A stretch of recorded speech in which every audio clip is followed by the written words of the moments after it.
Minutos de la mañana, vamos entonces con nuestro foro en el día de hoy. Está bautizado con una interrogante. ¿Puede enfermar el exceso de empatía y compasión?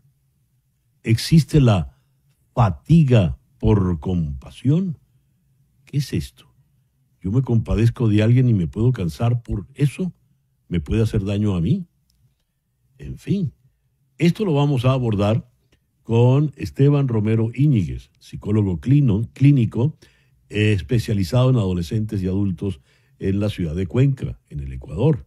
Esteban, muy buenos días. Muchísimas gracias por acompañarnos. César, buen día. Muchas gracias a usted. Un saludo a Liliana también que nos acompaña. Y en Orlando vuelve con nosotros la destacada psicóloga clínica y senior coach Liliana Torella. Liliana, buenos días. Gracias por acompañarnos. Un placer siempre estar aquí con ustedes. ¿Qué es esto de fatiga por compasión? Comencemos con Esteban, por favor. Claro, muchas gracias. En realidad esta fatiga por compasión es el exceso de poder no sensibilizar de manera adecuada las cosas que pueden pasar al exterior, a las otras personas. Este exceso de empatía, de no poder adecuadamente poder percibir lo que pueden pensar o lo que pueden sentir los demás en situaciones determinadas. Este exceso va a hacer que yo sobreexija mi capacidad para poder solventar esta necesidad de poder sentir y de poder pensar de una manera en la que podamos afrontar los conflictos de las demás personas. Liliana, ¿cómo lo ves tú, por favor? Lo veo muy similar. Hay un costo de cuidar a otros, César Miguel. Hay un costo que pagamos, entre comillas, cuando la condición de cuidar a otras personas nos involucra tanto que dejamos de cuidarnos a nosotros mismos emocionalmente. Y esto tiene un impacto importante en la forma en la cual nosotros podemos entender y acompañar el sufrimiento humano. A ver, vamos a procurar, para ir por partes, definiciones. ¿Cómo vamos a definir en un caso como este la compasión, Esteban? Sí, la compasión, bueno, en realidad la compasión sería esta estrategia de poder entender que los demás están pasando por un proceso, a veces en dolor y sufrimiento en su vida, por varias situaciones que puedan pasar. La compasión sería poderlo entender de una manera adecuada para que me permita a mí saber que yo también paso por procesos complicados de dolor, de situaciones que no estaban planificadas y que los demás también pueden pasar por situaciones similares o situaciones extremas también, pero que con el tiempo y con procesos van a poderse ir solventando y que debemos tener las capacidades maduras para poder hacerlo. Para ti la compasión, Liliana, por favor. Para mí la compasión es una fuerza muy poderosa que tenemos los seres humanos para conectar profundamente con las emociones y los sentimientos de otras personas y poder también comprender como base de lo que nosotros hemos vivido que, como decía Esteban, ese sufrimiento o esos sentimientos pueden ser compartidos. Entonces la compasión es esta gran capacidad de estar con otros, compasión, compasión, en este caso la pasión es vista como emoción, con otros, puedo ver al otro porque puedo verme también a mí mismo. Les pedí la definición de compasión porque en el enunciado de esta conversación, ahí viene esta pregunta. ¿Puede enfermar el exceso de empatía y compasión? Siendo así, me gustaría, Esteban, que nos definieses empatía. Sí, la empatía sería esta capacidad de ponerse en el lugar de la otra persona, lo que muchos autores definen, ¿no? Poderme yo movilizar para poder comprender de alguna manera lo que podría estar pasando a las demás personas. Sin embargo, también se puede entender como esta capacidad para sincronizar cognitiva y emocionalmente con las dificultades que puede estar pasando el otro y también las situaciones buenas que están pasando. Entonces es darme esa oportunidad para movilizarme y poder comprender lo que quizás los demás seres humanos estén sintiendo en algún momento determinado de su vida. Liliana.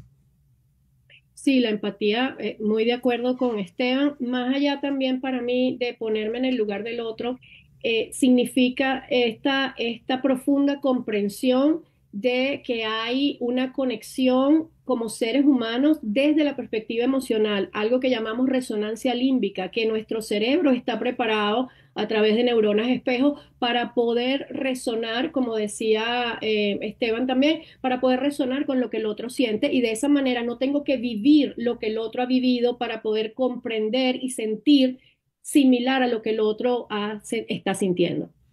Claro, ahora está planteada la conversación. ¿Puede enfermar el exceso? Todos los excesos eh, son inconvenientes, ¿verdad? Cualquier tipo de exceso.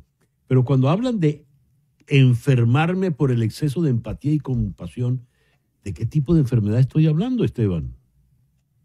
Sí, por supuesto. Siempre que hay un desequilibrio en cualquier nivel físico o emocional, se van a presentar dificultades. En este caso, este tipo de exceso puede presentar situaciones psicológicas y también físicas. En el caso físico, solo por poner un ejemplo, el miocardiopatías inducidas por estrés, por ejemplo, este síndrome del corazón roto, que es este exceso de empatía en el que el sufrimiento acerca de las cosas que le pasan a los demás es tan grave y lo siento como propio que termino enfermándome. Es una parte Ujú. física, en la parte emocional y en la parte psicológica también. El estrés, la ansiedad, la depresión, que me pueden llevar a mí a hipersensibilizar situaciones que está pasando al exterior de mi vida y que le está pasando a alguien Ya. más. ¿Cómo lo ves, Liliana? Sin duda, César Miguel. Y esto, hay una investigación muy importante a propósito de cumplirse 5 años de la pandemia del COVID, que surgió luego del COVID, cuando se estudió lo que estaba pasando con los profesionales, sobre todo de la salud física, la Ujú. salud mental y cuidadores, y se encontró que este síndrome de fatiga por compasión había aumentado de manera significativa y eso pues está de alguna manera incluso ya identificado en los manuales de estudios clínicos porque requiere una aproximación y un tratamiento desde la perspectiva psicológica, física, emocional. Leo esto. eh, la empatía emocional tiene que ver con compartir sentimientos con los demás hasta el punto en que uno puede llegar a experimentar dolor al ver a otra persona sufriendo. Esto es lo que sucede a muchas personas cuando ven noticias inquietantes en la televisión, especialmente cuando se relacionan con personas específicas y sus vidas.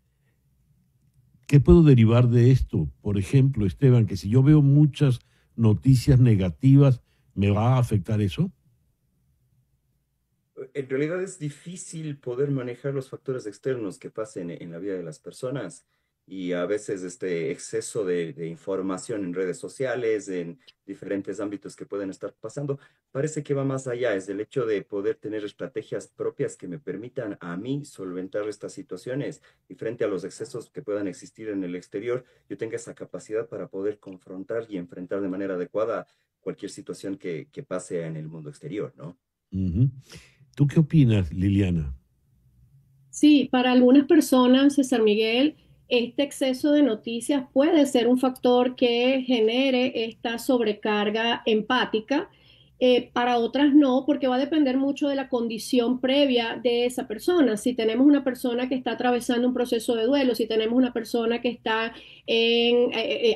al cuidado desde hace mucho tiempo de alguien que viene enfrentando problemas de salud, muy importante. Si tenemos a personas PAS, que son personas altamente sensibles o que están sufriendo de síndrome de burnout, entonces el exceso a noticias y a factores de estrés puede hacer que sean más sensibles a desarrollar un síndrome de fatiga por compasión. ¿Y cómo se manifiesta ese síndrome de fatiga por compasión, Liliana? Como decía un poco Esteban, hay distintos síntomas, hay síntomas físicos, el que nos alerta más rápidamente es una fatiga extrema, una Mm. sensación de cansancio muy fuerte. También hay síntomas emocionales, el más importante es como esto que tú decías de sentir tanto el dolor que ya no puedo como diferenciarme, ¿no? No puedo hacer lo que llamamos ecpatía, que es como esta doble moneda, esta moneda de doble cara, la empatía para podernos conectar, pero también necesitamos empatía para poder hacer un poquito de diferenciación. Cuando las personas ya no pueden hacer esa diferenciación emocional y se involucran demasiado en cada situación, podemos estar teniendo un síntoma allí importante. Y también hay síntomas cognitivos, como por ejemplo falta de atención y concentración, y síntomas conductuales, como por ejemplo disminución del rendimiento laboral o académico, etcétera. Muy bien. Si me afecta ver las noticias, dirán, bueno, no vea noticias. Apague el televisor, apague la radio. Pero si yo estoy al cuidado de una persona, de un familiar, y eso es lo que me está causando la fatiga, y a eso sí no puedo renunciar, ¿qué hago? Le pregunto a Esteban. Sí, por supuesto, hay situaciones que ya no podemos manejarlas porque no están en nuestras manos y que tenemos que responsabilizarnos de alguna manera. Sin embargo, el poder saber que la empatía es una capacidad que se ha ido aprendiendo a través del tiempo de mi desarrollo evolutivo, también lo puedo ir desaprendiendo factores que me han llevado a este extremo y poder ir buscando este equilibrio que me permita a mí enfrentar las situaciones de la vida de una manera más adecuada. Me permitan a mí cuidarme primero yo y saber que los demás quizás sí necesitan ese cuidado, ese apoyo, pero poniendo ese límite claro, ¿no? Para concluir, ¿qué nos dices, Liliana? Sí, igual, lo primero son las estrategias de autocuidado que no las podemos dejar de lado, sobre todo si estamos a cargo o responsables de apoyar o acompañar a alguien que está bajo una condición, digamos, de salud o emocional fuerte. En este momento las enfermedades, sobre todo las enfermedades crónicas, César Miguel, están teniendo estos grupos de apoyo para familiares y cuidadores al cual estas personas deberían acceder para tener conciencia de esto y formarse sobre cómo poder atender si tienes que estar en esta situación de cuidar a otros de manera frecuente. El apoyo profesional va a ser importante y esta regulación emocional, ¿sí? Que esos espacios que estamos teniendo donde no tenemos que estar a cargo del otro, podamos estar muy a cargo de nosotros mismos para practicar esta empatía de la cual te he conversado. Gracias, Esteban. Gracias, Liliana, por estos minutos tan interesantes. Esteban Romero Íñiguez en Cuenca y Liliana Torella en Orlando. Una pausa y ya regresamos.